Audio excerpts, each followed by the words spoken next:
पांडुरंगाचे निष्ठावंत भक्त आहेत.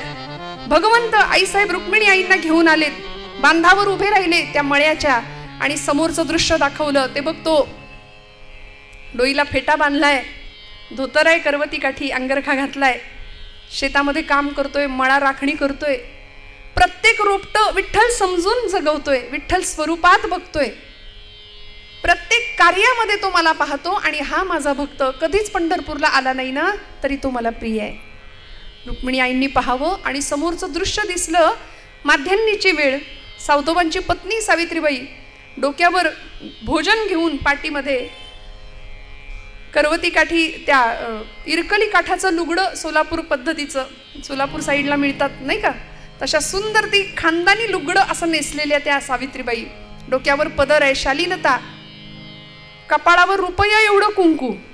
आता रुपयाचं अवमूल्यन झालं त्यामुळे कुंकू गेलं. आणि पूर्वीच्या महिला किंवा आपण वारीमध्ये सुद्धा अशा काही महिला पाहतो की अगदी रुपया एवढं कुंकू कपाळाला, असं सुंदर, फार अलंकार नाही हो, गळ्यामध्ये एकच सौभाग्याचा अलंकार, आणि प्रचंड सुंदर असं ते रूप सावित्रीबाईंचं. आल्या, डोक्यावर जेवण होतं, भोजन होतं, ती पाटी भोजनाची खाली ठेवली आणि सावतोबांना सांगितलं, कारभारी ऊन बरीच डोक्यावर आले, ती बैलासनी मोकळं करा, त्यांना चारा पाणी घाला आणि बसा बरं जेवायला. काय आनंद असेल ना या जेवणाचा, कल्पना करा ना.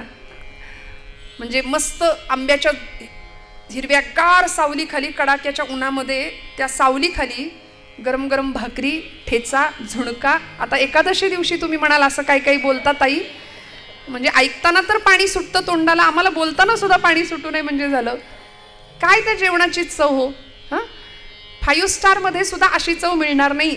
त्यात पत्नीच्या हातचं, तिने आग्रह करून वाढलेलं. भोजेषु माता, पत्नी सुद्धा जेवायला वाढते तेव्हा आई वाढते असं वाटलं पाहिजे बरं का, असं शास्त्रकारांचं म्हणणं आहे. वाटत नाही ते वेगळं. आणि सुंदर छान आग्रहाने सावित्रीबाई भोजन वाढतायत सावतोबांना. 2 जण जेवायला बसले. सावतोबांनी बैलांना मोकळं केलं, पाणी दिलं, चारा दिला, भोजनाला बसले. पहिला घास मुखात घातला आणि दोघांची चर्चा सुरू झाली, संवाद सुरू झाला. सावित्रीबाई विचारतायत, धनी कारभारी, बऱ्याच दिवसापासून तुम्हाला काही विचारीन म्हणते, आज अगदीच राहावे ना, विचारू का हो? विचार ना म्हणाले. काय मनात असेल ते विचार. तुम्ही पांडुरंगाचे भक्त आहात, गळ्यात तुळशीची माळ आहे, कपाळाला गोपीचंदनाचा टिळा आहे. पांडुरंग पांडुरंग पांडुरंग सतत नामस्मरण करता, पण कधी पंढरीला गेलेलं पाहिलं नाही मी, कधीच पंढरपूरला जात नाही. सावतोबा म्हणाले, हा प्रश्न आहे का तुझा? सांगतो म्हणाले, मी पंढरपूरला का जात नाही.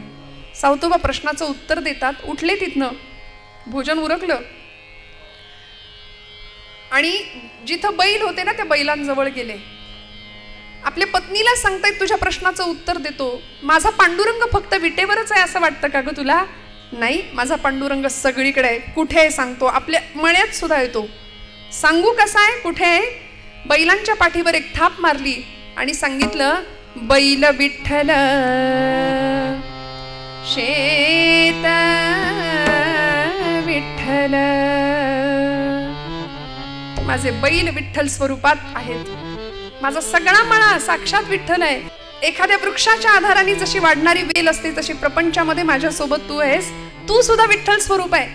आपली नांगिता 8 वर्षाची, ती सुद्धा विठ्ठल स्वरूप आहे. सगळ्या चराचरामध्ये एको देव हा सर्व भूतेषु गूढ हा सर्व व्यापी सर्व भूतांतरात्मा. हे उपनिषदांचं तत्वज्ञान सावतोबा सोप्या शब्दात आपल्या पत्नीला सांगतायत. सर्वभूती परमात्मा तत्व आहे हे पत्नीला कळालं. आणि एवढं सांगत असताना तेवढ्यात त्यांच्या कमरेला अशी मिठी मारली मागून. 8 वर्षाची त्यांची नांगिता, नागू नावाची मुलगी धावत आली. म्हणाली, बाबा बाबा, आमच्या शेजारच्या मळ्यातल्या माझ्या सगळ्या मैत्रिणी आता आषाढीला पंढरपूरला चालल्यात. बाबा आपण पण जाऊया ना पंढरीला. आता पत्नीला सांगितलेलं तत्वज्ञान या मुलीला कसं कळणार, म्हणून तिच्या भाषेत सावतोबा सांगतात, नागू अगं वेडे, आपण पंढरपूरला जात नाही ग. बाबा का नाही जातो? आपण जात नाही कारण हा जो मळा आपण राखतो की नाही, हा मळा पांडुरंगाचा आहे. काय सुंदर शिकवा हो. कुळी कन्या पुत्र होती, जे सात्विक तयांचा हरिख वाटे देवा. काय संस्कार असावेत.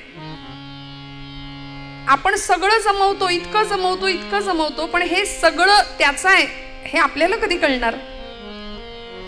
हा सगळा मळा पांडुरंगाचा हे सावतोबा नागूला सांगतायत. आपण त्याचं कुळ म्हणून काम करतो. सावतोबांना नागू हुशार होती. ती म्हणाली, बाबा कुळ म्हणून काम करतो तर मग आपला मालक झाला तो. हो, आपला मालक आहे तो, तसा तर तो जगाचा मालक आहे. मग येत नाही कधी खंडणी वसूल करायला, वाटा मागायला, हिस्सा मागायला आलं पाहिजे ना त्यांनी. आता प्रश्न पडला सावतोबांना. सावतोबा म्हणाले, नागू येईल बर का, पांडुरंग येईल, तू बोलाव, तू बोलावलंस की तो येईल. सावतोबांच्या मुखातनं साक्षात परमात्मा बोलून गेला, तू बोलाव, भगवंत येईल. त्या 8 वर्षाच्या लेकरांनी मनावर घेतलं बर का. त्या 8 वर्षाच्या लेकरांनी तेवढंच मनावर घेतलं आणि ठरवलं, पांडुरंग मळ्यात आला पाहिजे, पांडुरंग मळ्यात आला पाहिजे. म्हणून पट पट पट पट परकर पोलक्यातली ती मुलगी परकराच्या ओच्यामध्ये पटापट भाजीच्या पेंड्या बनवून अशा घेतल्या आणि दिंड्या निघाल्या होत्या पंढरीच्या दिशेने. त्या दिंडीच्या एक दिंडी येताना दिसली, त्या दिंडीच्या समोर येऊन उभी राहिली आणि त्या दिंडीच्या मालकांना सांगू लागली, अहो पांडुरंग आमच्या मळ्याचा मालक आहे. बाबा म्हणतात की ही भाजी तू त्याला पोहोचव आणि माझा निरोप सांग, पांडुरंग येईल आमच्या मळ्यात. वारकरी दादा पंढरपूरला निघालात ना हो? ते म्हणाले, हो. मग माझं एक काम कराल, आमच्या मळ्यातली ही भाजी पांडुरंगाला द्याल का हो? सावतोबा सांगत होते, आपण जर पंढरपूरला गेलो तर लाखोंच्या संख्येने लोक इथं थांबतात. इथे आपण त्यांना शिधा देतो, हजारोंच्या मुखातनं पांडुरंग स्वतः इथं भोजन करतोय. मग आपण पंढरीला जाऊन कसं चालेल? ती नागू त्या वारकऱ्यांना सांगते, माझी एवढी भाजी पांडुरंगाला पोहोच कराल का? ते वारकरी उलट्या काळजाचे होते बरं का जरा. मी म्हटलं ना, ते म्हणाले, बाप तर जातच नाही कधी पंढरपूरला, आणि इथं आम्हाला तुझी भाजी न्यायला आम्हाला काही हमाल समजलीस, गडी समजलीस, चल बाजूला हो तिकडं. ढकलून दिलं तिला. सगळी भाजी पायाखाली तुडवत निघून गेले हो. सावतोबा म्हणतात, एवढ्याशा लेकरात पांडुरंग दिसला नाही, विटेवर कसा दिसेल? आणि हे भगवंतांनी खरं करून दाखवलं. सगळे निघून गेले, रडायला लागली, सगळी भाजी चुरगळून गेली, पायाखाली खराब झाली. पुन्हा आली, बाबांना सांगते, बाबा भाजी खराब झाली. सावतोबा म्हणतात, काळजी करू नको, पुन्हा घे, पुन्हा उभी राहा आणि पांडुरंगाला भाजी पोहोच होते का बघ. पण या मुलीचा संकल्प असा होता, निश्चय असा होता की वाटेल ते झालं तरी पांडुरंगाला भाजी पोहोचल्याशिवाय मी जेवणारच नाही. अन्नाचा कण नाही, पाण्याचा थेंब नाही पोटात घेणार. हा 8 वर्षाच्या लेकराचा संकल्प आहे श्रोते हो. 8 वर्षाच्या लेकराचा संकल्प. नवमीचा दिवस संपला, दशमीचा दिवस संपला, संध्याकाळची वेळ, डोळे खोल गेले, पोट खपाटीला गेलं, पोटात अन्नाचा कण नाही 2 दिवस त्या पोरीच्या. पण पांडुरंगाला भाजी पोहोच झाली पाहिजे हा संकल्प होता. पुन्हा उभी राहिली. सावतोबा सांगतायत, लेकरा 2 घास खाऊन घे. नाही नाही बाबा, पांडुरंगाला भाजी पोहोचली पाहिजे, पांडुरंगाला निरोप माझा व्यवस्थित पोहोचला पाहिजे. तिची ती अवस्था पाहिली. सावतोबा पांडुरंगाला अर्जव करतात, भगवंता तू माझ्या शब्दात मुखातून बोललास ना, तुझी श्रोता वक्ता ज्ञानासी अंजन सर्व होणे जाणे तुझी हे हाती, आता तू बघ काय ते. आणि मग मात्र सहृदय दयागण भगवंताला सहन नाही झालं, वीट सोडावी लागली. आणि नुसते नाही, वारकऱ्याच्या वेशामध्ये दिंडी मालक बनून, गळ्यामध्ये मृदंग वीणा घेऊन भगवंत 10 दिशाच्या दिक्पालांना वारकरी बनवलं आणि भगवंत स्वतः दिंडी प्रमुख म्हणून समोरनं दिंडी घेऊन आले. हळूच बारीक नजरेने पाहतीये, हे कसे असतील आता, नेतील का माझी भाजी, पांडुरंगाला पोहोच करतील का? दुधानी तोंड भाजल्यानंतर माणूस ताक सुद्धा फुंकून पितो की नाही, तशी सामोरी आली आणि हळूच अंदाज घेते, वारकरी दादा पंढरपूरला चाललात ना? साक्षात परब्रह्म जगाचा बाप होता. भगवंत म्हणाले, हो बाळा, पंढरपूरला निघालोय. का ग, तुझं काही काम आहे का? ती म्हणाली, हो. अहो ही एवढी भाजी आहे आमच्या मळ्यातली. माझे बाबा म्हणतात आमचा मळा आहे ना, त्या मळ्याचा मालक आहे पांडुरंग परमात्मा, पण कधी येतच नाही हो मळ्यात. म्हणून म्हटलं ही भाजी एवढी तुम्ही घ्या आणि पांडुरंगाला तुम्ही निघालाच आहात तर द्याल का, पोच कराल का? भगवंतांनी ती भाजी घेतली. म्हणाली, हो बाळा पोच करतो. 2 पावलं पुढे चालले आणि परत माघारी आले. म्हणाले, अगं भाजी बरोबर काही निरोप नाही का तुझा? निरोप दिला जातो ना वस्तू दिल्यानंतर, मग काही निरोप आहे का तुझा? तिला इतका आनंद झाला, ती म्हणली, किती चांगले आहोत हो, किती दयाळू आहात. नाही तर ते मगाचे वारकरी सगळी माझी भाजी तुडवून टाकली. तुम्ही किती दयाळू आहात, अगदी आमच्या पांडुरंगासारखे. भगवंत म्हणले, माझं मेकअप चुकलंय की काय? हिनी ओळखलं की काय मला? पण भगवंत म्हणतात, नागू काय निरोप आहे सांग. निरोप एवढाच आहे म्हणाले, दादा निरोप असा सांगा आमच्या पांडुरंगाला की तुझा मळा आहे की नाही, तू मालक आहेस की नाही, मग आलं पाहिजे की नाही कधीतरी. अरे आम्ही तुझा मळा नीट सांभाळतो की नाही ते बघायला तरी ये. आणि सांगा एकटा येऊ नको, आई रुक्मिणीला घेऊन ये. मी त्यांना काही काम नाही पडू द्यायची. बाबांना सांगून एक छोटीशी झोपडी बांधायला देईन आणि रोज जाई जोईचा मोगऱ्याचा गजरा सुद्धा करून देईन रुक्मिणी आईला. सांगाल का हो एवढा निरोप? भगवंतांनी तिचा भाव पाहिला, निघाले पुढे. सांगितलं तुझा निरोप व्यवस्थित पोहोचवेन, पांडुरंगाला काळजी करू नको नागू, खाऊन घे काहीतरी, पण नाही पांडुरंग आल्याशिवाय जेवायचं नाही. एकादशीचा दिवस उजाडला. पोटात अन्नाचा कण नाही, घेरी आली आणि बेशुद्ध अवस्थेमध्ये ती मुलगी सावतोबांनी अशी हातात धरली आहे. पांडुरंग परमात्म्या, तू शब्द दिलायस ना तिला, या लेकराचा अंत पाहू नकोस, आता लवकर ये, काहीही कर आणि तुला यावं लागेल. आणि आता पंढरपुरामध्ये खरं तर भगवंताला तिथं असणं गरजेचं होतं, कारण ज्ञानदेव, नामदेव, निवृत्तीनाथ, सोपान, मुक्ताबाई सगळे अधिकारी संत त्याला बघायला चालत निघाले होते. आणि आता त्यांना दर्शन न देता भगवंतांनी वीट सोडली तर कसं होईल, म्हणून देव विचार करतायत काय करावं. कारण पंढरपुरामध्ये अशी अवस्था आहे, ज्ञानदेव, नामदेव, निवृत्तीनाथ पांडुरंगाच्या समोर उभे आहेत, सगळे नमस्कार करून माघारी जात आहेत. पण ज्ञानदेवादी अधिकारी संतांना कळलं की विटेवर देव आहे पण चैतन्य नाहीये. नामदेवांनी विचारलं, ज्ञानदेवा कुठे गेले असतील? पांडुरंग परमात्मा कधीच जात नाही पंढरपूर सोडून, आणि कुठे गेले असतील? ज्ञानदेव दादा हसले आणि म्हणाले, न येणाऱ्या भक्ताकडे. पंढरपूरला न येणाऱ्या भक्ताकडे गेलेत. म्हणाले चला आता जाऊया.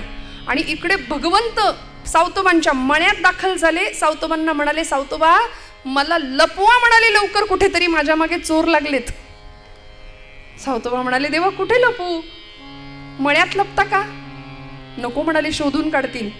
मग माळ्यावर लपता का? नको म्हणाले, तिथूनही शोधून काढतील. अशा ठिकाणी लपवा की मला कुणीही शोधू शकणार नाही. सावतोबा सद्गतीत झाले.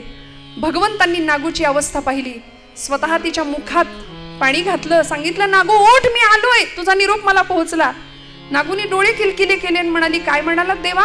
पांडुरंग आलात? आणि हे काय, रुक्मिणी कुठे आहे? रुक्मिणी आई साहेब कुठे? निरोप नीट पोहोचला नाही का तुमच्यापर्यंत? भगवंत म्हणतात, अगं कुठली रुक्मिणी, कुठलं काय, मला आधी लपवा म्हणाले, चोर लागलेत माझ्या मागे. सावतोबा म्हणाले, भगवंता माझ्या या हृदया व्यतिरिक्त तुम्हाला लपवायला माझ्याकडे दुसरी जागा नाही. सावतोबांनी काय केलं, एक छान धारधार विळा घेतला, त्यांनी आपलं हृदय, छाती चिरली, असं कथा आपल्याला सांगते. आता आपण सुद्धा जर असं घरी गेल्यावर आज केलं तर जमेल का हो आपल्याला? या कथेचा अर्थ असा आहे, हे कोडं सावतोबांनी सोडवलंय. सावता सागर प्रेमाचा आगर, तुका म्हणे भरिला देह, देह भरिला विठ्ठले, काम क्रोधे केले घर रीते. षडविकारांनी भरलेलं जे हृदय आहे ते रिकामं करावं लागेल, आणि मग त्या भाडेकरूंना हकलवल्यानंतर देव आमच्या हृदयात येऊन बसेल. अशा हृदयामध्ये सावतोबा त्याला बसवतात. जनाबाईंनी सुद्धा हे कोडं सोडवलंय, हृदय बंदीखाना केला, आता विठ्ठल कोंडीला. भगवंताला लपवलं सावतोबांनी. या पद्धतीने सगळी संत मंडळी पोहोचली आहे सावतोबांच्या मण्यात, आणि सगळे अधिकारी संत सांगतात, सावतोबा भगवंतांचं दर्शन आम्हालाही द्या. आज आषाढीचा पर्व काळ आहे, आम्हाला देवाला बघायचंय. असं कसं आजच्या दिवशी भगवंत आम्हाला दिसला नाही, कसं चालेल? आम्हाला देवाला बघायचंय. नामदेव महाराज हसत होते. वर्णन आहे चरित्रात गंमत. नामदेव महाराज म्हणतात, सावतोबा तुम्ही माळी आहात, बागकाम उत्तम कराल, मळा उत्तम फुलवाल, पण म्हणाले शिवण कामातली चूक माझ्या लक्षात आली आहे, ते नीट लपवलं नाही, थोडंसं भगवंतांचा तो शेला बाहेर राहिलाय म्हणाले. अशी कथा सांगितली जाते. हिरवा शेला भगवंतांचा, आणि तो शेला म्हणजे हिरवागार मळा होता भगवंत सावतोबांचा. असा सर्व व्यापी असलेला परमात्मा तत्व हृदयस्थ बंदिवान करून ठेवलं, आणि मग दर्शन दिलं सगळ्यांनी. सगळ्यांसाठी भगवंतांनी कसा उभा राहिला हो. त्या भगवंताला एकच आस केली तुकोबरायांनी, हेची माझी भावी आस, जन्मोजन्मी तुझा दास, पंढरीचा वार करी वारी चुकोने दी हरी. भगवंता संत संग सर्व काळ, अखंड प्रेमाचा कल्लोळ, चंद्रभागे स्नान तुका मागे हेची दान. भगवंतांनी सगळ्यांना दर्शन द्यावं, निराकार तो निर्गुण ईश्वर, निराकार तो